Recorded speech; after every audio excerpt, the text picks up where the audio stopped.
ಶ್ರೀಗುರುಭ್ಯೋ ನಮಃ ಹರಿ ಓಂ. ವ್ಯಾಸಾಯ ಭವನಾಶಾಯ ಶ್ರೀಶಾಯ ಗುಣರಾಶಯೇ ಹೃದ್ಯಾಯ ಶುದ್ಧವಿದ್ಯಾಯ ಮಧ್ವಾಯ ಚ ನಮೋ ನಮಃ. ಬುದ್ಧಿರ್ಬಲಂ ಯಶೋಧೈರ್ಯಂ ನಿರ್ಭಯತ್ವಂ ಅರೋಗತಾ ಅಜಾಡ್ಯಂ ಆತ್ಮತತ್ವಂ ಚ ಹನುಮತ್ಸ್ಮರಣಾತ್ ಭವೇತ್. ಭವತಿ ದುರ್ಭಾವಾದಿಡಮೋಕೋ ಭವಾಗ್ಮೇ ಜಡಮದಿರಭಿಜಂತುರ್ಜಾಯತೆ ಪ್ರಾಜ್ಞಮೌಲಿಃ. ಸಕಲವಚನಚೇತೋ ದೇವತಾ ಭಾರತೀ ಸಾ ಮಮವಚಸೆ ಭಕ್ತಾನ್ ಸನ್ನಿಧಿಂ ಮಾನಸೇ ಚ. ನಮೋ ವಿದ್ಯಾವಿರಕ್ತ್ಯಾದಿ ಸದ್ಗುಣೋ ಘಾಕರಾನಹಂ ವಾದಿರಾಜಗುರೋನ್ ವಂದೇ ಹಯಗ್ರೀವ ಪದಾಶ್ರಯಾನ್. ದುರ್ವಾದಿಕೃಷ್ಣನೇ ದೇವರೇಂದ್ರವೇ ಶ್ರೀರಾಘವೇಂದ್ರ ಗುರವೇ ನಮೋ ಅತ್ಯುದಯಾದವೇ. ಬ್ರಹ್ಮಚರ್ಯ ಹರಿಪ್ರೀತಿ ಸುವಿದ್ಯಾ ವಾದಶಾಲಿನಃ ಇಷ್ಟದಾನ್ ಕಷ್ಟಹರ್ತೃನ್ನಃ ವಿದ್ಯಾಮಾನ್ಯಾನ್ ಮುನೀನ್ ನುಮಃ. ಶ್ರೀ ಗುರುಭ್ಯೋ ನಮಃ ಹರಿ ಓಂ.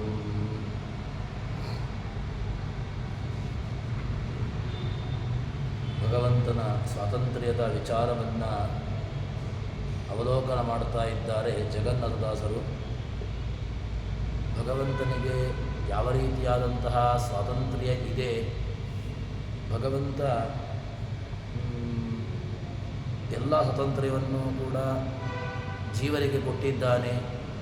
ಜೀವರೇ ಎಲ್ಲ ರೀತಿಯಾದಂತಹ ಕರ್ತೃಗಳು, ಜೀವರೇ ಎಲ್ಲವನ್ನು ಕೂಡ ಮಾಡಲಿಕ್ಕೆ ಸಾಮರ್ಥ್ಯವುಳ್ಳವರು ಅಂತ ಜೀವರಿಗೇ ಕರ್ತೃತ್ವವನ್ನು ಆರೋಪವನ್ನು ಮಾಡ್ತಾರೆ. ಅದಕ್ಕೆ ಜೀವರ ಕರ್ತೃತ್ವವನ್ನು ಪೂರ್ಣವಾಗಿ ವಿರೋಧ ಮಾಡ್ತಾರೆ. ಜೀವರಿಗೆ ಕಿಂಚಿತ್ತೂ ಕೂಡ ಸ್ವಾತಂತ್ರ್ಯ ಇಲ್ಲ ಎಂಬಂತಹ ವಿಚಾರವನ್ನು ಜಗನ್ನಾಥದಾಸರು ಪಾಪಪುಣ್ಯಕ್ಕೆ ಜೀವಕರ್ತೃ ಅಕರ್ತೃಹರಿ, ಏನೆಲ್ಲ ಪಾಪವೋ ಪುಣ್ಯವೋ ಇದನ್ನು ಮಾಡ್ತಾನೆ ಅದು ಜೀವನೇ ಕರ್ತೃವಾಗಿರ್ತಾನೆ. ಅದನ್ನು ಮಾಡಿಸುವಂಥವನು ಯಾರು ಕೇಳಿದರೆ ಭಗವಂತ ತಾನು ಅವರವರ ಯೋಗ್ಯತಾನುಸಾರವಾಗಿ ತಾನು ಆಯಾಯ ಕರ್ಮವನ್ನು ಮಾಡಿಸ್ತಾನೆ ಎಂಬಂತಹ ವಿಚಾರವನ್ನು ಹೇಳ್ತಾರೆ. ಅದಾದ ಮೇಲೆ ಮುಂದೆ ವಾಕ್ ಮನೋಮಯ ಇತ್ಯಾದಿಗಳಲ್ಲಿ ಅಗ್ನಿಯಾದಿಗಳಲ್ಲಿ ಯಾವ ರೀತಿಯಾಗಿ ನಾವು ದೇವತಾ ಉಪಾಸನೆಯನ್ನು ಮಾಡಬಹುದು, ಅಗ್ನಿಯಾದಿಗಳು ವಾಕ್ ಇದೆಲ್ಲವೂ ಕೂಡ ನಮಗೆ ಒಂದೊಂದು ಅಧಿಷ್ಠಾನ. ಇದರಲ್ಲಿ ನಾವು ದೇವತಾ ಆರಾಧನೆಯನ್ನು ದೇವತಾ ಚಿಂತನೆಯನ್ನು ನಡೆಸಬೇಕು. ಅದನ್ನು ಹೇಗೆ ನಡೆಸಬೇಕು ಎಂಬುದಕ್ಕೆ ಹೇಳ್ತಾರೆ. ಅನಿಲದೇವನು ವಾಕ್ ಮನೋಮಯ ಎನಿಸಿ ಪಾವಕ ವರುಣ ಸಂಕ್ರಂದನ ಮುಖಾದಿ ಒಡೆದು ಭಗವದ್ರೂಪಗಳನ್ನು ನೆನೆದು ಉಚ್ಚರಿಸುತ್ತಲೇ ನಮ್ಮನ್ನು ಸದಾ ಸಂತೈಸುವನು. ಸನ್ಮುನಿಗಳಾರಾಧಿಪ ಪದಾಂಬುಜ ಸುರರಾಜ. ಭಗವಂತನ ಚಿಂತನೆ ವಾಯುದೇವರಲ್ಲಿ, ಅದೇ ರೀತಿಯಲ್ಲಿ ಅಗ್ನಿಯಾದಿಗಳಲ್ಲಿ ಯಾವ ತೆರನಾಗಿ ನಾವು ಉಪಾಸನೆ ಮಾಡಬಹುದು, ಅದಕ್ಕೆ ಒಂದಷ್ಟು ಉತ್ತರವನ್ನು ಕೊಡ್ತಾರೆ. ಹೇಗೆ ಅಂತ ಕೇಳಿದರೆ ವಾಯುದೇವರು ವಾಕ್ ಮನೋ ಈ ಎರಡು ರೂಪದಿಂದಾಗಿ ಅಗ್ನಿ ಮತ್ತು ವರುಣ ಇಂದ್ರ ಇದರಲ್ಲಿ ಇರ್ತಾರೆ. ಮುಖ್ಯವಾಗಿ ಪ್ರಾಣಚಿಂತನೆಯನ್ನು ನಾವು ಎಲ್ಲ ರೂಪದಲ್ಲಿಯೂ ಕೂಡ ಮಾಡಲಿಕ್ಕಿದ್ದೇ ಇದೆ. ಪ್ರಾಣಶಕ್ತಿ ಇಲ್ಲ ಅಂತ ಹೇಳಿದರೆ ಯಾವುದೂ ಕೂಡ ನಡೆಯಲಿಕ್ಕೆ ಸಾಧ್ಯ ಇಲ್ಲ ಅಂತ. ಅದಕ್ಕೋಸ್ಕರ ಪ್ರಾಣತತ್ವವನ್ನು, ಪ್ರಾಣನ ಉಪಾಸನೆಯನ್ನು ಎಲ್ಲ ಕಡೆಗಳಲ್ಲೂ ಕೂಡ ಉಪಾಸನೆ ಮಾಡಲೇಬೇಕು. ಅದನ್ನು ಎಲ್ಲ ಕಡೆಗಳಲ್ಲೂ ಕೂಡ ಚಿಂತನೆ ನಡೆಸಬೇಕು ಎಂಬಂತಹ ವಿಚಾರವನ್ನು ಬೇರೆ ಬೇರೆ ಕಡೆ ಹೇಳಿದ್ದಾರೆ. ಆದರೆ ಇಲ್ಲಿ ಏನು ಹೇಳ್ತಾರೆ ಅಂತ ಕೇಳಿದ್ರೆ ವಾಕ್ ಮುಖ್ಯವಾಗಿ ಅಗ್ನಿಯ ಅಧಿಷ್ಠಾನವುಳ್ಳದ್ದು ಈ ವಾಕ್. ಯಾಕೆ ಅಂತ ಹೇಳಿದ್ರೆ ಅಗ್ನಿಯ ಅಧಿಷ್ಠಾನ ಇಲ್ಲ ಅಂತಾದರೆ ಮಾತು ಅದು ಬರಲಿಕ್ಕೆ ಸಾಧ್ಯ ಇಲ್ಲ. ಅದಕ್ಕೋಸ್ಕರವಾಗಿ ವಾಯುದೇವರನ್ನು ನೀವು ಉಪಾಸನೆ ಮಾಡುವಾಗ ಅಗ್ನಿಯನ್ನು ನೀವು ವಾಗೀಂದ್ರಿಯದಲ್ಲಿ ಉಪಾಸನೆ ಮಾಡಿ. ಅದಕ್ಕೋಸ್ಕರ ಅಲ್ಲಿ ಅಗ್ನಿ ವರುಣ ಬಾಯಿಯಲ್ಲಿ ಇಬ್ಬರೂ ಕೂಡ ಇರ್ತಾರೆ.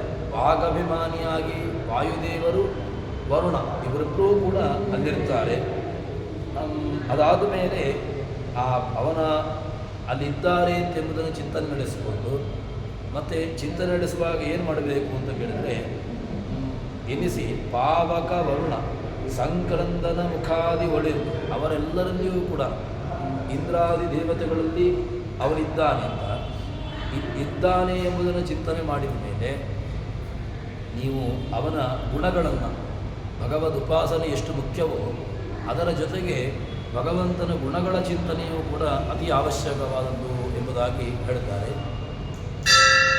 ಇದನ್ನು ಚಿಂತನೆ ನಡೆಸ್ತಾ ಇದ್ದಾನೆ ಅಂತ ಆದಮೇಲೆ ಏನಾಗ್ತದೆ ಅಂತ ಕೇಳಿದರೆ ಅವರು ಅಂತಹ ಚಿಂತನೆಗಳನ್ನು ನಡೆಸ್ತಾನೆ ಅಂಥವನಿಗೆ ಎಲ್ಲ ಅನುಗ್ರಹಗಳು ನೆನೆಯದು ಉಚ್ಚರಿಸುತ್ತದೆ. ನಮ್ಮನ್ನು ಸದಾ ಸಂತೈಸುವನು. ಭಗವಂತ ಯಾರು ಅವನ ಗುಣಗಳ ಚಿಂತನೆ ನಡೆಸ್ತಾನೆ, ಅವನ ರೂಪಗಳನ್ನು ಅವನ ಎಲ್ಲ ಗುಣಚಿಂತನೆಗಳನ್ನು ನಡೆಸಿಕೊಂಡು ಯಾರಿರ್ತಾನೆ ಅವನನ್ನು ಭಗವಂತ ಉದ್ಧಾರ ಮಾಡ್ತಾನೆ. ಉಚ್ಚರಿಸುತ್ತಲೇ ನಮ್ಮನ್ನು ಸದಾ ಸಂತೈಸುವನು. ಅಂಥವನ್ನು ಭಗವಂತ ಏನು ಮಾಡ್ತಾನೆ? ಉದ್ಧಾರ ಮಾಡ್ತಾನೆ, ಸಂತೈಸ್ತಾನೆ. ಅವರು ಉತ್ತಮರು ಅಂತ ಹೇಳ್ತಾರೆ. ವಾಗಾಭಿಮಾನಿಯಾಗಿ ಇಂದ್ರ, ವಿಶ್ವಾಭಿಮಾನಿಯಾಗಿ ವರುಣ, ಮನೋಭಿಮಾನಿಯಾಗಿ ಇಂದ್ರ, ಹೀಗೆ ವಾಯು ಅಗ್ನಿ ವರುಣ ಇಂದ್ರ ಇವರೆಲ್ಲರೂ ಕೂಡ ನಾವು ಉಪಾಸನೆ ಮಾಡಬೇಕು. ಉಪಾಸನೆ ಮಾಡಿದಾಗ ಒಬ್ಬೊಬ್ಬರನ್ನು ನಾವು ಒಂದೊಂದು ಕಡೆಗಳಲ್ಲಿ ನಾವು ಚಿಂತನೆ ನಡೆಸ್ಬೋದು. ಹೇಗೆ ಅಂತ ಕೇಳಿದರೆ ಅಲ್ಲಿ ವಾಗಾಭಿಮಾನಿಯಾಗಿ ಮಾತನಾಡುವಂತಹದ್ದು, ನೆನೆಸುವಂತಹದ್ದು, ಉಚ್ಚರಿಸುವಂತಹದ್ದು ಇದೆಲ್ಲವೂ ಕೂಡ ಒಂದೊಂದು ದೇವತೆಗಳ ಕೆಲಸ. ವಾಯುದೇವರೂ ಬೇಕು, ಅದೇ ರೀತಿಯಾಗಿ ಪ್ರಾಣದೇವರೂ ಬೇಕು, ಭಗವಂತ ಏನು ಅಗ್ನಿ ಬೇಕು, ವರುಣ ಬೇಕು, ಇಂದ್ರ ಬೇಕು. ಮನಸ್ಸು, ವಾಕು, ಅದೇ ರೀತಿಯಾಗಿ ಅಲ್ಲಿ ಅಗ್ನಿ. ಈ ಮೂರು ತತ್ವಗಳನ್ನು, ಮೂರು ದೇವತೆಗಳನ್ನು ಉಪಾಸನೆ ಮಾಡಿ ಈ ಯಾರು ಉಪಾಸನೆ ಮಾಡ್ತಾ ಇರ್ತಾನೆ ಅವನಿಗೆ ಒಳ್ಳೆಯ ಅನುಗ್ರಹ. ಅವನು ಭಗವಂತನ ಜೊತೆಗೆ ಭಗವಂತನ ಸಾಮೀಪ್ಯವನ್ನು ಸೇರಿಕೊಳ್ಳಲಿಕ್ಕೆ ಯೋಗ್ಯನಾಗ್ತಾನೆ ಎಂಬುದಾಗಿ ಹೇಳ್ತಾರೆ. ಯಾಕೆ ಅಂತ ಕೇಳಿದರೆ ವಾಯುದೇವರ ಮಹತ್ವವನ್ನು ಮಹಾಭಾರತದಲ್ಲಿ ನಾವು ನಿತ್ಯದಲ್ಲಿಯೂ ಕೂಡ ಹೇಳುವಂತಹದ್ರಲ್ಲಿದೆ. ಯಾವುದು ಅಂತ ಕೇಳಿದರೆ ವಾಯುರ್ಭೀಮೋ ಭೀಮನಾದೋ ಮಹೋಜಾಹ ಸರ್ವೇಷಾಂಚ ಪ್ರಾಣಿನಾಂ ಪ್ರಾಣಭೂತಃ ಅನಾವೃತ್ತಿ ದೇಹಿನಾಂ ದೇಹಪಾತೆ ತಸ್ಮಾತ್ ವಾಯುದೇವ ವಿಶಿಷ್ಟ. ವಾಯುದೇವರು ವಿಶಿಷ್ಟರಾದವರು ಅಂತ ನಾವು ನಿತ್ಯದಲ್ಲಿಯೂ ಕೂಡ ಉಪಾಸನೆ ಮಾಡ್ತೇವೆ. ಯಾಕೆ ವಾಯುದೇವರು ವಿಶಿಷ್ಟರಾದವರು? ಅವರಲ್ಲಿರುವಂತಹ ವೈಶಿಷ್ಟ್ಯ ಏನು? ಸುಮ್ಮನೆ ವೈಶಿಷ್ಟ್ಯ ಬರಲಿಕ್ಕೆ ಸಾಧ್ಯ ಇಲ್ಲ. ವಾಯುದೇವರಲ್ಲಿ ವೈಶಿಷ್ಟ್ಯ ಇದೆ. ಯಾಕಿದೆ, ಹೇಗಿದೆ ಅಂತಂದರೆ ವಾಯುರ್ಭೀಮೋ ಭೀಮನಾದ ಮಹೂಜ ಅವರ ಅತ್ಯುತ್ಕೃಷ್ಟವಾದಂತಹ ಗುಣಗಳು. ಮತ್ತು ಮಹೂಜ ಸರ್ವೇಷಾಂಚ ಪ್ರಾಣಿನಾಂ ಪ್ರಾಣಭೂತಃ ಎಲ್ಲ ಪ್ರಾಣಿಗಳಿಗೂ ಕೂಡ ಪ್ರಾಣರಾಗಿ ಪ್ರಾಣಿನಾಂ ಪ್ರಾಣಭೂತಃ ಪ್ರಾಣ ಉಳ್ಳವುಗಳಲ್ಲಿ ಪ್ರಾಣವನ್ನು ಕೊಡ್ತಾ ಅವರಿದ್ದಾರೆ. ಅನಾವೃತ್ತಿರ್ದೇಹಿನಾಂ ದೇಹಪಾತೆ ಅನಾವೃತ್ತಿ ಯಾರು ಭಗವಂತನನ್ನು ಚೆನ್ನಾಗಿ ಉಪಾಸನೆ ಮಾಡುತ್ತಾರೆ ಮತ್ತೆ ಅವರು ಬರುವುದಿಲ್ಲ. ಅನಾವೃತ್ತಿರ್ದೇಹಿನಾಂ ದೇಹಪಾತೆ ದೇಹಪಾತ ಆಯಿತು ಅಂತಾದಮೇಲೆ, ದೇಹ ಬಿದ್ದು ಹೋಯಿತು ಅಂತಾದಮೇಲೆ ಮತ್ತೆ ಪುನಃ ಆವೃತ್ತಿ ಬರಬಾರ್ದು, ಅನಾವೃತ್ತಿ ಆಗಬೇಕು. ಅಂದರೆ ಮತ್ತೆ ಪುನಃ ಈ ಜೀವನದ ಕಡೆಗೆ ಬರುವಂತೆ ಆಗಬಾರದು ಎಂಬುದನ್ನು ಇಟ್ಟುಕೊಂಡು ದೇಹಪಾತೆ ಇದನ್ನು ಮಾಡಿಸುವಂತಹ ಒಂದು ವಿಶಿಷ್ಟವಾದಂತಹ ಕಾರ್ಯ ಅದು ವಾಯುದೇವರು ಮಾಡುತ್ತಾರೆ. ಆದ್ದರಿಂದ ವಾಯುದೇವೋ ವಿಶಿಷ್ಟ, ವಾಯುದೇವರು ತುಂಬ ವಿಶಿಷ್ಟರಾದವರು ಅಂತ ವಾಯುದೇವರ ಮಹತ್ವವನ್ನು ತಿಳಿಸಿಕೊಡ್ತಾರೆ. ಅದಕ್ಕೋಸ್ಕರ ವಾಯುದೇವರು ಚತುರ್ವಿಂಶದ ತತ್ವಾದಿ ಎಲ್ಲ ತತ್ವಾಭಿಮಾನಿ ದೇವತೆಗಳಿಗೂ ಕೂಡ ಶ್ರೇಷ್ಠರಾಗಿರತಕ್ಕಂಥವ್ರು, ಗುರುಗಳಾಗಿರ್ತಕ್ಕಂಥವ್ರು ಪ್ರಾಣತತ್ವವನ್ನು ಅದಕ್ಕೋಸ್ಕರವಾಗಿ ಹೇಳಿದರು. ಯಾರಿಲ್ಲ ಅಂತಾದರೂ ಕೂಡ, ಪ್ರಾಣದೇವರಿಲ್ಲ ಅಂತಾದರೆ ಯಾವ ಕಾರ್ಯಗಳು ಕೂಡ ನಡೆಯೋದಿಲ್ಲ ಅಂತ. ಕಣ್ಣು ಕಾಣೋದಿಲ್ಲ, ಕಿವಿ ಕೇಳೋದಿಲ್ಲ, ಕೈ ಎತ್ತಲಿಕ್ಕಾಗೋದಿಲ್ಲ ಅಂತಾದರೂ ಕೂಡ ಪರವಾಗಿಲ್ಲ. ಆದರೆ ಪ್ರಾಣನೇ ಇಲ್ಲ ಅಂತಾದರೆ, ಒಳಗಡೆ ಪ್ರಾಣನ ಅಧಿಷ್ಠಾನವೇ ಹೊರಟು ಹೋಗಿದೆ ಅಂತಾದರೆ ದೇಹ ಬಿದ್ದು ಹೋಗಿರ್ತದೆ. ದೇಹ ಹೋದ ಮೇಲೆ ಅದರಲ್ಲಿ ಕಣ್ಣು, ಕಿವಿ, ಮೂಗು ಇತ್ಯಾದಿಗಳು ಇಂದ್ರಿಯಗಳು ಕೆಲಸ ಮಾಡ್ತಾ ಇದ್ದರೂ ಕೂಡ ಪ್ರಾಣಶಕ್ತಿ ಇದ್ದಾಗ ಅದರಲ್ಲಿ ಎಲ್ಲವೂ ಕೂಡ ಉಪಯೋಗ ಉಂಟು. ಪ್ರಾಣಶಕ್ತಿ ಹೊರಟು ಹೋದ ಮೇಲೆ ಏನೂ ಕೂಡ ಕಿಂಚಿತ್ತೂ ಕೂಡ ಅದರಿಂದ ಉಪಯೋಗವಿಲ್ಲ ಎಂಬಂತಹ ಚಿಂತನೆಯನ್ನು ನಮಗೆ ತೋರಿಸಿಕೊಡ್ತಾರೆ. ಅದಕ್ಕೋಸ್ಕರವಾಗಿ ವಾಯುದೇವರ ಚಿಂತನೆ, ವಾಯುದೇವರ ಅಧಿಷ್ಠಾನವನ್ನು ನಾವು ಎಲ್ಲ ಕಡೆಗಳಲ್ಲೂ ಕೂಡ ನಡೆಸಬೇಕು ಎಂಬುದಾಗಿ ಹೇಳ್ತಾರೆ. ಅದಾದ ಮೇಲೆ ಹೀಗೆ ಒಂದು ಚಿಂತನೆಯನ್ನು ಕೊಟ್ಟ ಮೇಲೆ ಮುಂದೆ ಹೇಳ್ತಾರೆ, ಪಾದಪನೆನಿಸುವ ವಾಂಗ್ ಮನೋಮಯ ಪಾದರೂಪದ್ವಯಗಳು ಪ್ರಹ್ಲಾದ ಪೋಷಕ ಸಂಘರ್ಷಣಾಕ್ವಯದಿ ನೆನೆಸಿದ್ದು. ಇಲ್ಲಿ ವಾಕ್, ಮನೋ ಇತ್ಯಾದಿಗಳು ರೂಪಗಳು ಇದೆ. ಇದೆಲ್ಲವೂ ಕೂಡ ಹೇಗೆ ಅಂತ ಕೇಳಿದರೆ, ಭಗವಂತನಿಗೆ ಪಾದ ಉಚ್ಛೇತಿ ಅಂತ ಹೇಳಿಕೊಂಡು ಪಾದವನ್ನಾಗಿ ಅಲ್ಲಿ ಹೇಳ್ತಾರೆ. ಇನ್ನು ಆನಂದಮಯನಾಗಿರತಕ್ಕಂತಹ ಭಗವಂತ ನರಸಿಂಹ ಹಾಗೂ ಸಂಘರ್ಷಣ ರೂಪದಿಂದಾಗಿ ಅಲ್ಲಿರ್ತಾನೆ. ಮುಖ್ಯವಾಗಿ ನರಸಿಂಹ ಎರಡು ರೂಪಗಳು, ಒಂದು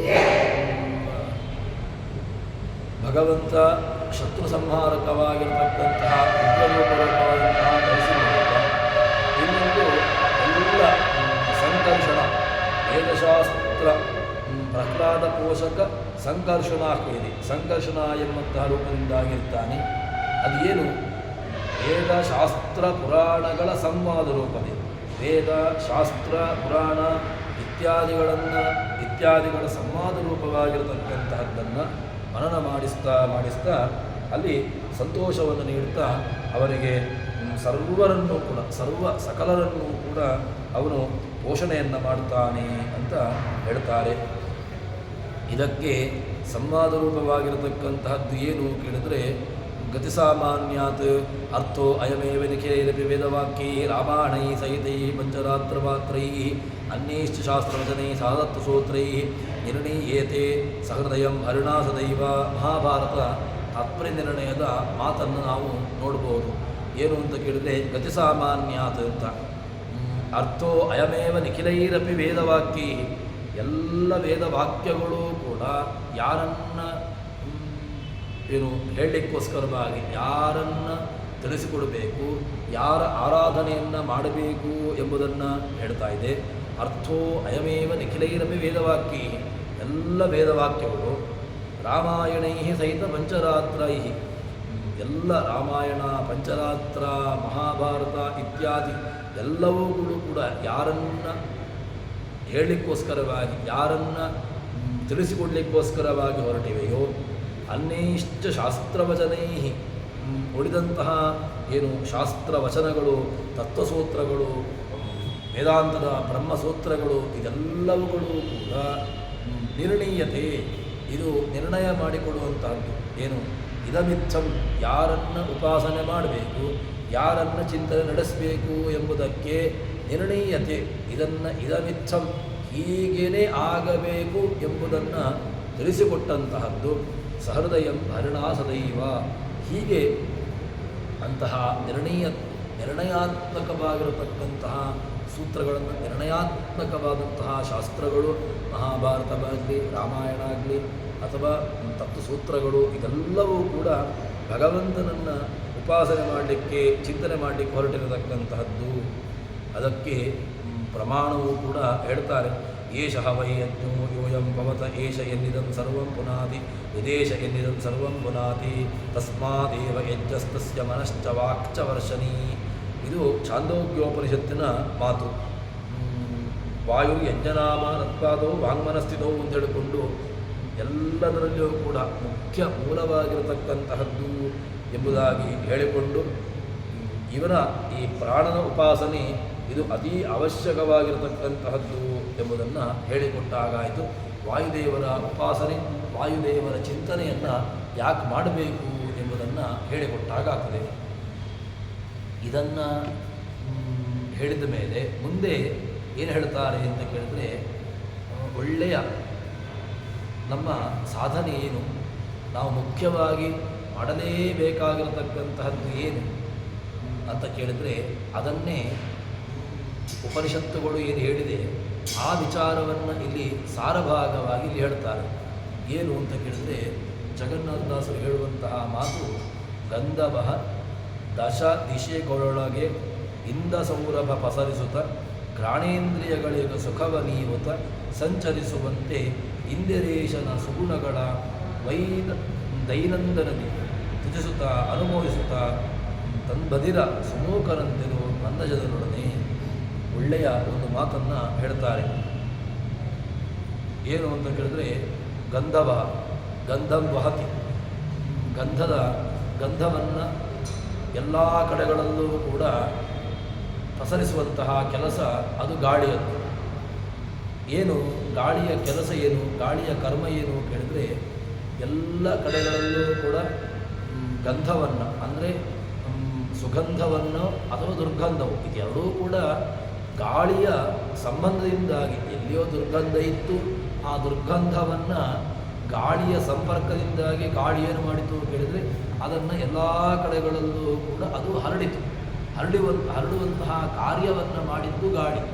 ವಾಸ್ತವಿಕವಾಗಿ ಗಾಳಿಯಲ್ಲಿ ಸುಗಂಧವೋ ದುರ್ಗಂಧವೋ ಎಂಬಂತಹ ಗುಣ ಇರುವುದಲ್ಲ. ಯಾವುದೋ ಒಂದು ದುರ್ಗಂಧ ಭರಿತವಾದಂತಹ ವಸ್ತುವಿನ ಸಂಪರ್ಕ ಗಾಳಿಗಾಯಿತು.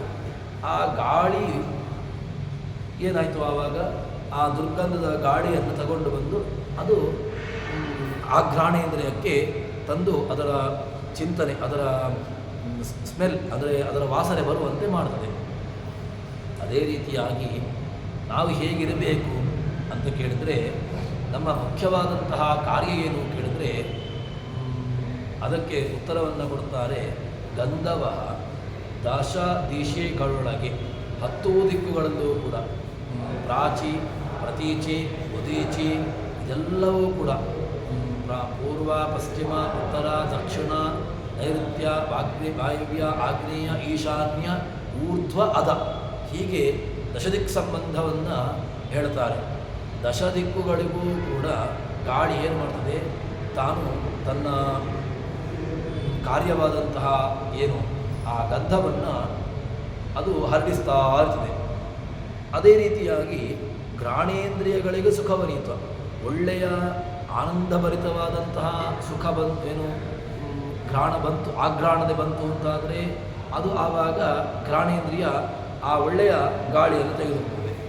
ಇಲ್ಲ ದುರ್ಗಂಧವನ್ನು ತಗೊಂಡು ಬಂಡಿತು ಅಂತ ಹೇಳಿದರೆ ಅದು ದುರ್ಗಂಧವನ್ನು ತಂದುಕೊಡುತ್ತದೆ.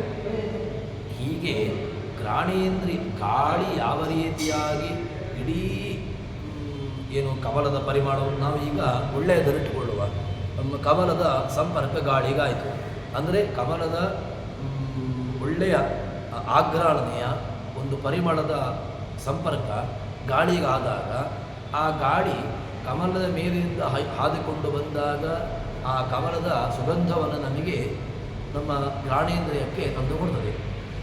ಅದೇ ರೀತಿಯಾಗಿ ನಾವು ಏನು ಮಾಡಬೇಕು ಅಂತ ಕೇಳಿದರೆ, ಇಂದ್ರೇಶನ ಭಗವಂತನ ಸುಗುಣಗಳ, ಅವನಲ್ಲಿ ದುರ್ಗುಣಗಳನ್ನು ಅಂತ ಹೇಳಬೇಕು ಅಂತಿಲ್ಲ, ಅಲ್ಲಿ ದುರ್ಗುಣಗಳಿಲ್ಲವೇ ಇಲ್ಲ.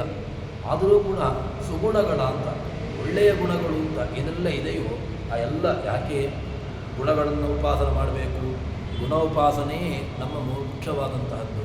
ಅದಕ್ಕೋಸ್ಕರ ಆ ಗುಣ ಉಪಾಸನೆಯನ್ನು ಮಾಡಿ ದೈನಂದಿನದಿ ನಾವು ನಿತ್ಯದ ಕಾರ್ಯ ಏನು, ನಮ್ಮ ದೈನಂದಿನ ಕರ್ಮ ಏನು ಹೇಳಿದರೆ ಆ ಗುಣ ಉಪಾಸನೆ, ಭಗವಂತನ ಗುಣ ಉಪಾಸನೆಯನ್ನೇ ಮಾಡಬೇಕು. ಮಾಡಿ ಮತ್ತೇನು ಮಾಡಬೇಕು, ಅದನ್ನು ಸ್ತೋತ್ರ ಮಾಡಬೇಕು, ಮತ್ತು ಅದನ್ನು ಅನುಮೋದನೆ ಕೊಡಬೇಕು, ಬೇರೆ ಕಡೆ ಹೇಳಬೇಕು. ಹೀಗೆ ನಾನು ಎಲ್ಲ ಕಡೆಗಳಲ್ಲೂ ಕೂಡ ಅದರ ಕಾರ್ಯವನ್ನು, ಕರ್ಮವನ್ನು ನಡೆಸ್ತಾ ಇರಬೇಕು. ಮತ್ತು ಹೇಗಿರಬೇಕು, ಮುಖ್ಯವಾಗಿ ಹೇಗಿರಬೇಕು ಅಂತ ಕೇಳಿದರೆ, ತುತಿಸುತ್ತ ಅನುಮೋದಿಸುತ್ತಾ ಅಂಧ ಬಧಿರ ಮೂಕ, ಮುಖ್ಯವಾಗಿ ನಮಗೆ ಬಾರದೇ ಇರತಕ್ಕಂತಹದ್ದು ಯಾವುದು ಅಂತ ಕೇಳಿದರೆ ಅಂಧ. ಒಂದ ಭಗವಂತನನ್ನು ಸ್ತೋತ್ರ ಮಾಡಿದಾಗ ಹೇಗಿರಬೇಕು ಅಂತ ಕೇಳಿದ್ರೆ ಒಂದ ಅಂಧನಂತೆ, ತಾನು ಯಾವುದು ಅಜ್ಞರಿದ್ದಾರೆ ಅಥವಾ ಅವಿವೇಕಿಗಳಿರ್ತಾರೆ ಅಂಥವರ ಜೊತೆಗಿದ್ದಾಗ ಒಂದ ಅಂಧರಾಗಿರಬೇಕು, ಒಂದ ಕುರುಡನಾಗಿರಬೇಕು. ಅಂದರೆ ಕುರುಡ ಕಿವುಡ, ಒಂದ ಏನೂ ಕೂಡ ಕೇಳದಂತಿರಬೇಕು, ಒಂದ ಏನೂ ಕೂಡ ಕಾಣದಂತಿರಬೇಕು. ಇದು ಎರಡೂ ಗುಣ ಹೀಗಿರಬೇಕು ಅಂತ. ಯಾಕೆ ಅಂತ ಕೇಳಿದ್ರೆ ಅಜ್ಞರಿಗಾಗುವಾಗ ನಾವು ಏನು ಹೇಳಿದರೂ ಕೂಡ ಅಲ್ಲಿ ಅವರಿಗೆ ಉಪಯೋಗ ಆಗೋದಿಲ್ಲ ಅಂತ ಹೇಳ್ತಾರೆ. ಯಾಕೆ ಅಂತ ಕೇಳಿದ್ರೆ ಅಜ್ಞರು ಅವರದ್ದನ್ನೇ ಅವರು ಹೇಳ್ತಾರೆ. ವಾಸ್ತವಿಕವಾಗಿ ಜಡಭರತ ಹೇಗಿದ್ದ ಅಂತ ಕೇಳಿದ್ರೆ ಅವನು ಯಾವುದನ್ನು ಕೂಡ ತನಗೆ ಅಂಟಿಸಿಕೊಳ್ತಾ ಇರಲಿಲ್ಲ. ವಾಸ್ತವಿಕವಾಗಿ ಆ ರಾಜ ಅವನು ಮೇನೆಯಲ್ಲಿ ಕೂತುಕೊಂಡಾಗ ಅದರಲ್ಲಿ ಯಾವುದೇ ರೀತಿಯಾದಂತಹ ಒಂದು ಯಾರಲ್ಲಿ ನಿನ್ನ ಯಾರು ಹೊತ್ತುಕೊಂಡವರು ಅಂತ ಕೇಳಿದಾಗ ನನ್ನನ್ನು ಭೂಮಿ ಹೊತ್ತುಕೊಂಡಿದೆ, ಭೂಮಿಯ ನನ್ನ ಕಾಲು ಹೊತ್ತುಕೊಂಡಿದೆ, ಕಾಲು ಹೀಗೆ ಒಂದು ಅದ್ಭುತವಾದಂತಹ ಒಬ್ಬ ಜ್ಞಾನಿಯಾದಂಥವನು ಯಾವ ರೀತಿಯಾಗಿ ಉತ್ತರ ಕೊಡಬೇಕು ಆ ರೀತಿಯಾದಂತಹ ಉತ್ತರವನ್ನು ಅವನು ಕೊಟ್ಟ. ಅದರಿಂದ ಏನು ಅರ್ಥ ಆಗ್ತದೆ ಅಂತ ಕೇಳಿದ್ರೆ, ನಾವು ಅಜ್ಞರ ಜೊತೆಗೆ ವ್ಯವಹಾರವನ್ನು ಮಾಡುವಾಗ ಒಂದ ಅಂಧರಂತೆ, ಒಂದ ಕಿವುಡರಂತೆ, ಬದಿರವರು, ಈ ರೀತಿಯಾಗಿರತಕ್ಕಂತಹದ್ದನ್ನು ನಾವು ಅನುಭವಿಸುವಂತಹದ್ದು ಅತ್ಯಂತ ಸೂಕ್ತ. ಈ ತೆರನಾದಂತಹ ದಿನಚರಿ ನಮ್ಮದು ಅತ್ಯಂತ ಒಳ್ಳೆಯದಾಗಿರತಕ್ಕಂತಹದ್ದು ಅಂತ ಹೇಳ್ತಾರೆ. ಇದಕ್ಕೆ ಬೇಕಾದಷ್ಟು ಪ್ರಮಾಣಗಳು ಇದೆ. ಏನು ಅಂತ ಕೇಳಿದ್ರೆ, ಬೂದಿ ಮುಚ್ಚಿದ ಕೆಂಡದಂತಿಪ್ಪರು, ಮೂಕ ಬದಿರದರಂತೆ ನೋಡ್ಪರೋ ಜನಕ್ಕೆ, ಅಂದರೆ ತತೈ ಸಹ ಸಂವಸೇತ್ ತತ್ವಮೇಶು ನಿಗೂಹಿತಂ ಅನಾವಿಷ್ಕುರ್ಮನ್ ಅನ್ವಯಾತ್. ಇದೆಲ್ಲವೂ ಕೂಡ ನಮಗೆ ಯಾವುದನ್ನು ಮಾಡಬೇಕು ಎಂಬುದಕ್ಕೆ ಇದೆಲ್ಲ ಪ್ರಮಾಣಗಳು. ಒಂದ ಬೂದಿ ಮುಚ್ಚಿದ ಕೆಂಡ ಎಂಬುದು ಇರ್ತದೆ, ಆದರೆ ಅಧಿಕವಾದಂತಹ ಬೂದಿ ಮುಚ್ಚಿತ್ತು ಅಂತಾದರೆ ಕೆಂಡದ ಜ್ವಾಲೆ ನಮಗೆ ಗೊತ್ತಾಗುವುದಿಲ್ಲ. ವಾಸ್ತವಿಕವಾಗಿ ಜ್ವಾಲೆ ಇರ್ತದೆ, ಆದರೆ ಜ್ವಾಲೆ ಗೊತ್ತಾಗಬೇಕು ಅಂತಾದರೆ ಏನು ಮಾಡಬೇಕು? ಆ ಬೂದಿಯನ್ನು ಸರಿಸಬೇಕು. ಬೂದಿಯನ್ನು ಸರಿಸಿದಾಗ ಅದರಲ್ಲಿ ಏನು ಗೊತ್ತಾಗ್ತದೆ ನಮಗೆ? ಒಳಗಡೆ ಒಳ್ಳೆಯ ಪ್ರಜ್ವಲಿಸುವಂತಹ ಕೆಂಡ ನಮಗೆ ಸಿಗ್ತದೆ. ಅದೇ ರೀತಿಯಾಗಿ ಜ್ಞಾನಿಗಳು ಅವರು ನಮಗೆ ಸುಲಭದಲ್ಲಿ ಅರ್ಥ ಆಗೋದಿಲ್ಲ. ಮತ್ತು ಅವರಲ್ಲಿರತಕ್ಕಂತಹ ಏನು ಮೇಲ್ಗಡೆಯ ಪದರವನ್ನು ನಾವು ತೆಗೆದಾಗ ಅವರ ವಾಸ್ತವಿಕವಾದಂತಹ ಜ್ಞಾನದ ಅರಿವು ನಮಗೆ ಆಗಲಿಕ್ಕೆ ಸಾಧ್ಯ ಅಂತ ಹೇಳ್ತಾರೆ. ಇನ್ನು ಮೂಕ ಬಧಿರರಂತೆ ನೋಡ್ಪರೋ ಜನಕ್ಕೆ, ಇನ್ನು ಕೆಲವು ಸಂದರ್ಭದಲ್ಲಿ ಹೇಗಿರ್ತಾರೆ ಅಂತ ಕೇಳಿದ್ರೆ, ಒಂದ ಮೂಕರು ಇಲ್ಲ ಬಧಿರರು, ಒಂದ ಏನೂ ಕೂಡ ಮಾತನ್ನೇ ಆಡಲಿಕ್ಕೆ ಹೋಗೋದಿಲ್ಲ, ಇಲ್ಲ ಅಂತಾದರೆ ಬಧಿರರು, ಯಾವುದನ್ನು ಕೇಳಬೇಕೋ ಅದನ್ನು ಕೇಳದಂತೆ. ಯಾಕೆ ಅಂತ ಕೇಳಿದ್ರೆ, ಅವಿವೇಕಿಗಳಿಗೆ ಉತ್ತರವನ್ನು ಕೊಡ್ತಾ ಹೋದರೆ ಅವರು ಅವರದ್ದನ್ನೇ ಪ್ರತಿಪಾದನೆ ಮಾಡ್ತಾರೆ ಹೊರತು ಯಾವುದನ್ನು ತಾತ್ವಿಕವಾದಂತಹ ವಿಚಾರ ಅಂತಿದೆ ಅದನ್ನು ಕೇಳುವಂತಹ ಸಣ್ಣ ಪ್ರಯತ್ನವನ್ನು ಕೂಡ ಮಾಡಲಿಕ್ಕೆ ಹೋಗೋದಿಲ್ಲ. ಅದಕ್ಕೋಸ್ಕರ ಈ ಒಂದು ಏನು ಜಗನ್ನಾಥದಾಸರು ನಮಗೆ ಕೊಟ್ಟಿದ್ದಾರೆ ಒಳ್ಳೆಯ ಒಂದು ದೃಷ್ಟಾಂತ, ಅದನ್ನೇ ನಾವು ಅನುಸರಿಸುವಂತಹದ್ದು ಉತ್ತಮ ಅಂತ. ನಮ್ಮಂತೆ ನಮ್ಮ ಪಾಡಿಗೆ ನಾವು ಮೂಕತ್ವವನ್ನು ಅಥವಾ ಯಾವುದನ್ನು ಬೇಡ ಎಂಬಂತಹ ಚಿಂತನೆಯಲ್ಲಿ ಇರುವಂತಹದ್ದೇ ಅತ್ಯಂತ ಅಧಿಕವಾದಂತಹ ಉತ್ತಮವಾದಂತಹ ಒಂದು ಚಿಂತನೆ ಎಂಬುದಾಗಿ ನಮಗೆ ತೋರಿಸಿಕೊಡುತ್ತಾರೆ. ಇನ್ನು ನತೈ ಸಹ ಸಂವಸೇತ್, ಇನ್ನೊಂದು ಮುಖ್ಯವಾಗಿ ಏನು ಅಂತ ಹೇಳಿದ್ರೆ, ಸಂವಸೇತ್ ನತೈ, ಅವರ ಜೊತೆಗೆ ವಾಸವನ್ನೂ ಮಾಡುವುದು ಬೇಡ. ಅವರ ಪಾಡಿಗೆ ನಾವು ಬಿಟ್ಟು ಅವರ ವಾಸವನ್ನೇ ನಾವು ಬಿಟ್ಟರೆ, ಅವರ ಸಹವಾಸವನ್ನೇ ಬಿಟ್ಟೆವು ಅಂತಾದರೆ ಆವಾಗ ಯಾವುದೇ ರೀತಿಯಾಗಿರ್ತಕ್ಕಂತಹ ನಮಗೆ ಅವ್ಯವಸ್ಥೆಗಳಾಗಲಿ ಅಥವಾ ದೋಷಗಳಾಗಲಿ ನಮಗೆ ಬಾಧಿಸೋದಿಲ್ಲ ಎಂಬುದಾಗಿ ಹೇಳ್ತಾರೆ. ಇನ್ನು ತತ್ವಮೇಶ ನಿಗೂಹಿತಂ, ಇನ್ನೊಂದು ಮುಖ್ಯವಾಗಿರತಕ್ಕಂತಹದ್ದು ಏನು, ಅದು ತತ್ವಮೇಶ ನಿಗೂಹಿತಂ, ತಾತ್ವಿಕ ವಿಚಾರವನ್ನು ನಿಗೂಹಿತಂ ಹೇಳ್ತೇವೆ. ಇದು ಗುಹ್ಯತಮಂ ಶಾಸ್ತ್ರಂ ಅಂತ ಕೃಷ್ಣ ಭಗವದ್ಗೀತೆಯಲ್ಲಿ ಹೇಳ್ತಾನಲ್ವ, ಇದು ಗುಹ್ಯತಮಂ ಶಾಸ್ತ್ರಂ, ಇದು ಗುಹ್ಯತಮವಾಗಿರತಕ್ಕಂತಹ ಶಾಸ್ತ್ರ. ಇದನ್ನು ಎಲ್ಲರೂ ಕೂಡ ಅಧಿಕಾರಿಗಳು ಅನಧಿಕಾರಿಗಳು ಅಂತ ಇರ್ತಾರೆ. ಅಧಿಕಾರಿಗಳು ಅನಧಿಕಾರಿಗಳು ಅಂತ ಹೇಳಿಕೊಂಡು ಅನಧಿಕಾರಿಗಳು ಕೂಡ ಇದನ್ನು ಹೇಳ್ತಾ ಕೂತ್ಕೊಂಡ್ರೆ ಇಲ್ಲ. ಅನಧಿಕಾರಿಗಳಿಗೆ ಯಾವುದು ಹೇಳಬೇಕು, ಯಾವುದು ಸಂಬಂಧ ಇದೆಯೋ ಅವರಿಗೆ ಅದನ್ನು ಮಾತ್ರ, ಅನಧಿಕಾರಿಗಳಿಗೆ ಯಾವುದು ಸಂಬಂಧ ಇಲ್ವೋ, ಯಾವುದು ಅವರಿಗೆ ಸಂಬಂಧಪಟ್ಟದ್ದಲ್ಲ ಅಂತಹದ್ದನ್ನು ಹೇಳಲಿಕ್ಕೆ ಹೋಗಬಾರ್ದು ಎಂಬುದಾಗಿ ಹೀಗೆ ಒಂದಷ್ಟು ವಿಚಾರಗಳನ್ನು ಇಲ್ಲಿ ಹೇಳ್ತಾರೆ. ಆ ರೀತಿಯಾಗಿ ನಾವು ಇರಬೇಕು ಎಂಬುದನ್ನು ತೋರಿಸಿಕೊಡ್ತಾ ಇದ್ದಾರೆ. ಶ್ರೀನಾಥ ಕೀರ್ತ್ಯಂಬುಜ ಸೇವ್ಯ ಗಂಧಂ ಪ್ರಾಣಸ್ಸ ಸಂಗೃಹ್ಯ ವಿಹರ್ತಮೀಷ್ಟೆ, ರುಕ್ಮಿಣೀಶ ವಿಜಯದ ಆರಂಭದ ಸರ್ಗದಲ್ಲಿ ಹೇಳುವಂತಹ ಒಂದು ಮಾತು ಏನು ಅಂತ ಕೇಳಿದ್ರೆ, ಗಂಧವಃ ಅಂತ, ಗಂಧವತ್ವಂ ಪೃಥಿವ್ಯಾಹ ಲಕ್ಷಣಂ ಅಂತ. ಗಂಧದ ಲಕ್ಷಣ ಯಾರ್ದು? ತಾರ್ಕಿಕರು ಹೇಳ್ತಾರಲ್ವ, ಗಂಧವತ್ವಂ ಪೃಥಿವ್ಯಾಹ ಲಕ್ಷಣಂ, ಪೃಥಿವೀ ಗಂಧವತಿ ಪೃಥಿವೀ ಗಂಧವತ್ವಂ ಪೃಥಿವ್ಯಾಹ ಲಕ್ಷಣಂ, ಯತ್ರ ಯತ್ರ ಗಂಧವತ್ವಂ ತತ್ರ ತತ್ ಪೃಥಿವೀತ್ವಂ, ಗಂಧವತ್ವಂ ಯತ್ರ ತತ್ ಪೃಥಿವೀತ್ವಂ. ಗಂಧವತ್ವ ಉಳ್ಳದ್ದೆಲ್ಲವೂ ಕೂಡ ಪೃಥಿವಿಯೇ. ಯಾಕೆ? ಪೃಥಿವಿಯಲ್ಲಿಯೇ ಗಂಧವತ್ವ ಇರುವಂತಹದ್ದು. ಗಂಧ ಅದು ಪೃಥಿವೀ ಸಂಬಂಧವಾಗಿ ನಮಗೆ ಬರುವಂತಹದ್ದು. ಆದ್ದರಿಂದ ಗಂಧವತ್ವಂ ಪೃಥಿವ್ಯಾ ಲಕ್ಷಣಂ ಅಂತ ಹೇಳಿ, ಈ ಗಂಧಂ ಅವಹತಿ, ಅದನ್ನು ಚೆನ್ನಾಗಿ ಎಲ್ಲ ಕಡೆ ಕೊಂಡು ಹೋಗುವಂತಹದ್ದು. ಗಂಧಂ ವಹತಿ ಮಹಾಪ್ರಾಪಣೆ, ಅದನ್ನು ನಮ್ಮಲ್ಲಿಯ ತನಕ ತಂದು ಕೊಡುವಂತಹ ಒಂದು ಕಾರ್ಯ ಯಾವುದರದ್ದು ಅಂತ ಕೇಳಿದರೆ ಅದು ಆ ಗಾಳಿಯ ಗುಣ. ಆ ಗಾಳಿ ಏನು ಮಾಡ್ತದೆ ಅಂತ ಕೇಳಿದರೆ, ಎಲ್ಲ ಕಡೆಗಳಲ್ಲಿರತಕ್ಕಂತಹ ಸುಗಂಧವನ್ನು ಅಥವಾ ಆ ಗಂಧ ಗಾಳಿಗೆ ಯಾವುದು ಸಂಪರ್ಕವಾಯಿತು ಅದನ್ನು ಅದು ತಂದುಕೊಂಡು ಬರ್ತದೆ. ಈ ಗಂಧ ಶ್ರೀನಾಥ ಕೀರ್ತ್ಯಂಬುಜ ಸೇವ್ಯ ಗಂಧಂ, ಪ್ರಾಣದೇವರು ಏನು ಮಾಡ್ತಾರೆ ಅಂತ ಕೇಳಿದರೆ ಕಾಣಿಸಿಕೊಳ್ಳೋದಿಲ್ಲ. ಆ ರೀತಿಯಾಗಿ ಗಂಧ ಜ್ಞಾನಿಗಳು ಏನು ಮಾಡ್ತಾರೆ ಅಂತ ಕೇಳಿದರೆ, ಭಗವಂತನ ಗುಣಗಳನ್ನು ತತ್ವವೆಂಬಂತಹ ಸುಗಂಧ, ಭಗವಂತನ ತತ್ವವೆಂಬಂತಹ ಸುಗಂಧವನ್ನು ಇಡೀ ಜಗತ್ತಿನಲ್ಲಿ ಎಲ್ಲ ಕಡೆಗಳಲ್ಲೂ ಕೂಡ ಅವರು ಪ್ರಸಾರವನ್ನು ಮಾಡ್ತಾ ಅದನ್ನು ಲೋಕಕ್ಕೆ ಕೊಡುವಂತಹ ಒಂದು ದೊಡ್ಡ ಕಾರ್ಯವನ್ನು ಮಾಡ್ತಾರೆ ಅಂತ. ಹೀಗೆ ಒಂದು ಮಹತ್ತರವಾದಂತಹ ಚಿಂತನೆಯನ್ನು ನಮಗೆ ತೋರಿಸಿಕೊಡುತ್ತಾರೆ. ಈ ರೀತಿಯಾಗಿ ನಾವು ಭಗವಂತನ ಗುಣಗಳನ್ನು ಸ್ತೋತ್ರ ಮಾಡಬೇಕು.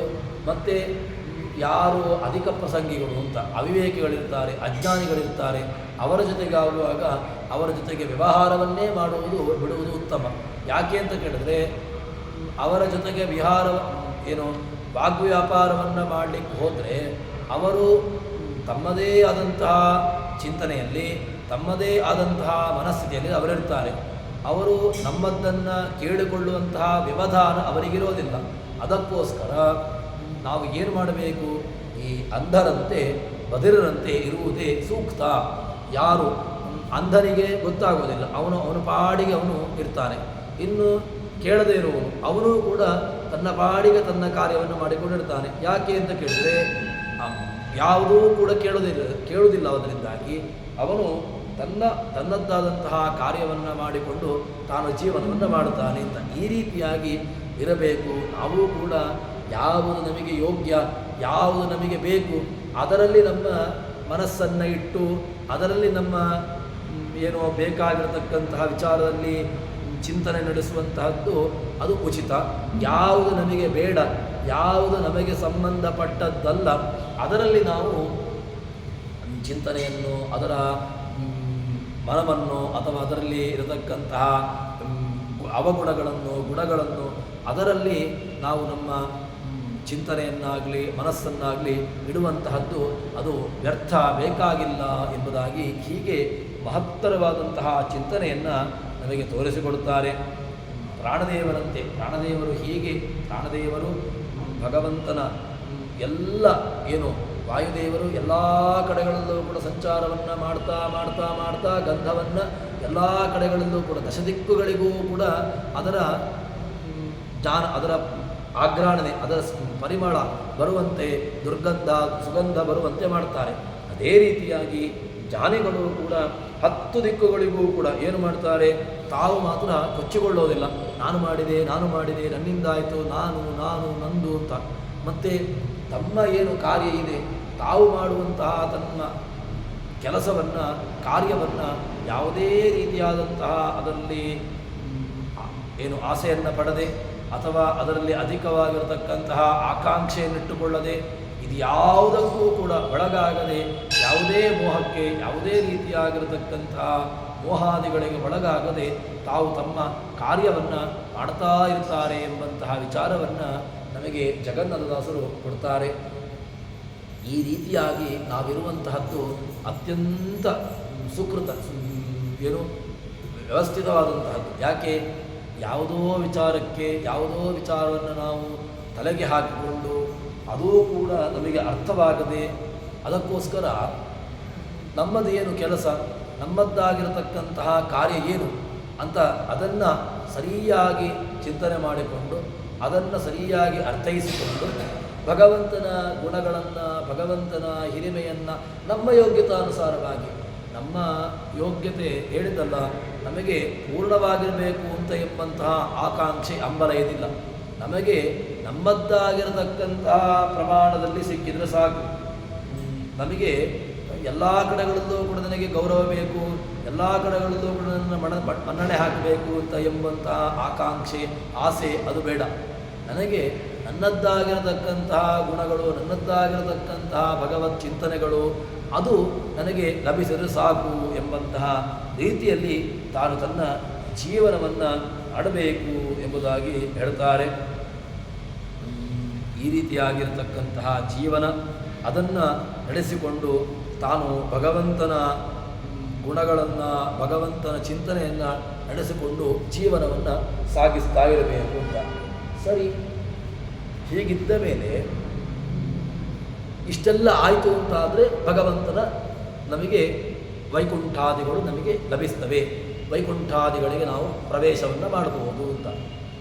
ಹಾಗಿದ್ದರೆ ಇದಕ್ಕೆಲ್ಲ ಹೋಗಬೇಕು ಅಂತಾದರೆ ಅದಕ್ಕೇನಾದರೂ ಕೂಡ ಉಪಾಯಗಳು ಮಾರ್ಗಗಳು ಏನಾದರೂ ಕೂಡ ಇದೆಯೋ, ಅಥವಾ ಯಾರ್ಯಾರು ಯಾವ ಮಾರ್ಗದಿಂದಾಗಿ ಹೋಗ್ತಾರೆ ಇದೇನಾದರೂ ಕೂಡ ಮಾರ್ಗದ ವ್ಯವಸ್ಥೆ ಉಂಟಾ ಅಂತ ಕೇಳಿದರೆ ಹೌದು, ಎಲ್ಲರಿಗೂ ಕೂಡ ಮಾರ್ಗ ಅದು ಇದೆ. ಗರುಡ ಮಾರ್ಗ, ಶೇಷ ಮಾರ್ಗ, ಈ ರೀತಿಯಾಗಿರತಕ್ಕಂತಹ ಮಾರ್ಗಾದಿಗಳನ್ನು ಹೇಳ್ತಾರೆ. ಅದರಲ್ಲಿ ಈಗ ವೈಕುಂಠದಲ್ಲಿರತಕ್ಕಂತಹ ಪೂರ್ವದ್ವಾರವನ್ನು ಮೊದಲಿಗೆ ಹೇಳ್ತಾರೆ. ಪೂರ್ವದ್ವಾರವನ್ನು ಅದು ಮನುಷ್ಯೋತ್ತಮರ ಮೋಕ್ಷದ್ವಾರ. ಯಾರು ಮನುಷ್ಯೋತ್ತಮರಿದ್ದಾರೆ ಅಂತಹ ಮನುಷ್ಯೋತ್ತಮರು ಅವರು ಯಾವ ದ್ವಾರದಿಂದ ಹೋಗ್ತಾರೆ ಮೋಕ್ಷಕ್ಕೆ ಅಂತ ಕೇಳಿದರೆ, ಶ್ರೀರಮಣನರ ಮನೆಯ ಪೂರ್ವದ್ವಾರದಲ್ಲಿಯ ಸಂಜ್ಞ ಸೂರ್ಯ ಭಾರತೀ ಪ್ರಾಣದೊಳಗೆಯ ಲಕ್ಷ್ಮೀನಾರಾಯಣನ ಸೇರಿ ಮನುಜೋತ್ತಮರು ಸರ್ವ ಶರೀರಗತ ನಾರಾಯಣನ ಅವತಾರ ಗುಣಗಳ ತಿಳಿಸಲು ಮೋದಿಪರು ಮುಕ್ತಿಯಲ್ಲಿ. ಭಗವಂತನನ್ನು ಮನುಷ್ಯೋತ್ತಮರು ಮೋಕ್ಷಕ್ಕೆ ಸೇರಿಕೊಳ್ತಾರೆ. ಹೇಗೆ ಹೋಗ್ತಾರೆ, ಯಾವ ಮಾರ್ಗದಿಂದ ಹೋಗ್ತಾರೆ ಅಂತ ಕೇಳಿದ್ರೆ, ಭಗವಂತನ ಅರಮನೆ ಅದರಲ್ಲಿ ಪೂರ್ವದ್ವಾರ, ಆ ಪೂರ್ವದ್ವಾರದಲ್ಲಿರತಕ್ಕಂತಹ ಸಂಜ್ಞಾ ಸೂರ್ಯ, ಅವರ ಒಳಗಿರತಕ್ಕಂತಹ ಭಾರತಿ ಮತ್ತು ವಾಯುದೇವರು, ಅದರ ಒಳಗಿರತಕ್ಕಂತಹ ಲಕ್ಷ್ಮೀ ನಾರಾಯಣರು, ಹೀಗೆ ಅವರ ಪ್ರವೇಶ ಒಬ್ಬೊಬ್ಬರದ್ದು ಒಂದೊಂದು ರೀತಿಯಾಗಿರತಕ್ಕಂತಹ ಪ್ರವೇಶ. ಎಲ್ಲರಿಗೂ ಕೂಡ ಒಂದೇ ರೀತಿಯಾಗಿರತಕ್ಕಂತಹ ಪ್ರವೇಶವನ್ನು ಹೇಳೋದಿಲ್ಲ. ಕೆಲವರಿಗೆ ಪೂರ್ವದ್ವಾರದಿಂದಾಗಿ, ಕೆಲವರಿಗೆ ಪಶ್ಚಿಮ ದ್ವಾರದಿಂದಾಗಿ, ಇನ್ನು ಕೆಲವರಿಗೆ ಉತ್ತರ ದ್ವಾರದಿಂದಾಗಿ, ಹೀಗೆ ಗರುಡ ಮಾರ್ಗ, ಶೇಷ ಮಾರ್ಗ ಮಾರ್ಗಗಳು ಇದೆ. ಅದಾದ ಮೇಲೆ ಹೋಗತಕ್ಕಂತಹ ದ್ವಾರಗಳು ಕೂಡ ಬೇರೆ ಬೇರೆ ರೀತಿಯಾಗಿದೆ. ಹೀಗೆ ನಮಗೆ ಆ ಮೋಕ್ಷಾದಿ ಗಮನಕ್ಕೂ ಕೂಡ ಒಂದಷ್ಟು ವ್ಯವಸ್ಥಿತವಾದಂತಹ ರೀತಿಯನ್ನು ಇಲ್ಲಿ ಹೇಳ್ತಾರೆ. ಅಂದರೆ ಮೊದಲಿಗೆ ಹೇಗೆ ಅಂತ ಕೇಳಿದ್ರೆ, ವೈಕುಂಠ ಲೋಕದಲ್ಲಿ ಪೂರ್ವದ್ವಾರದಲ್ಲಿ ಸಂಜ್ಞಾ ಮತ್ತು ಅವಳ ಪತಿಯಾಗಿರ್ತಕ್ಕಂತಹ ಸೂರ್ಯ ಇರ್ತಾನೆ.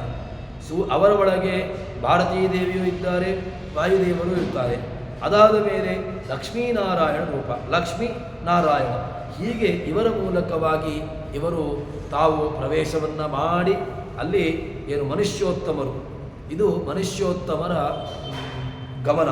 ಮನುಷ್ಯೋತ್ತಮರು ಹೀಗೆ ಹೋಗಿಕೊಂಡು ಸರ್ವಶರೀರಗತ ನಾರಾಯಣನ ಅವತಾರ ಗುಣಗಳ ಅವನ ಅವತಾರವನ್ನು ಅವನ ಗುಣಗಳನ್ನು ಚೆನ್ನಾಗಿ ಉಪಾಸನೆ ಮಾಡಿ ಅದರ ಬಗ್ಗೆ ತಾವು ಒಳ್ಳೆಯ ರೀತಿಯಲ್ಲಿ ಅದನ್ನು ಅನುಸಂಧಾನ ಮಾಡಿಕೊಂಡು, ಮುಖ್ಯವಾಗಿ ಅನುಸಂಧಾನ, ಯಾವುದನ್ನೇ ಹೇಗೆ ಮಾಡಿದರೂ ಕೂಡ ಅನುಸಂಧಾನ ಎಂಬುದು ಅತೀ ಅವಶ್ಯಕ. ಆದ್ದರಿಂದ ಅನುಸಂಧಾನವನ್ನು ಮಾಡಿಕೊಂಡು ಆ ರೀತಿಯಾಗಿ ಅವರು ಮೋಕ್ಷವನ್ನು ಹೊಂದಿಕೊಳ್ಳುತ್ತಾರೆ, ಮೋಕ್ಷವನ್ನು ಸೇರಿಕೊಳ್ಳುತ್ತಾರೆ. ಮುಕ್ತಿಯಲ್ಲಿ ಆನಂದವನ್ನು ಮನುಷ್ಯೋತ್ತಮರು ತಾವು ಆನಂದವನ್ನು ಪಟ್ಟುಕೊಂಡು ತಾವು ಮೋಕ್ಷದಲ್ಲಿರ್ತಾರೆ ಎಂಬಂತಹ ವಿಚಾರವನ್ನು ನಮಗೆ ದಾಸರು ಹೇಳ್ತಾರೆ. ಈ ರೀತಿಯಾಗಿ ಮನುಷ್ಯೋತ್ತಮರು ತಾವು ಮೋಕ್ಷವನ್ನು ಸೇರಿಕೊಳ್ಳುತ್ತಾರೆ ಎಂಬಂತಹ ವಿಚಾರವನ್ನು ಹೇಳಿ ಮುಂದೆ ಇನ್ನು ಪಿತೃಗಳ ಮಾರ್ಗ, ಪಿತೃಗಳ ಹೇಗೆ ಅವರು ಮೋಕ್ಷವನ್ನು ಸೇರಿಕೊಳ್ಳುತ್ತಾರೆ, ಅವರಿಗೆ ಯಾವ ರೀತಿಯಾಗಿರತಕ್ಕಂತಹ ದ್ವಾರದಲ್ಲಿ ಪ್ರವೇಶ ಎಂಬಂತಹ ವಿಚಾರವನ್ನು ದಾಸರು ಅದನ್ನು ವರ್ಣನೆ ಮಾಡ್ತಾರೆ. ಅದನ್ನು ಮುಂದೆ ನೋಡೋಣ ಅಂತ ಹೇಳುವಲ್ಲಿ ಹರಿಪ್ರಿಯತಾ ಶ್ರೀಕೃಷ್ಣ.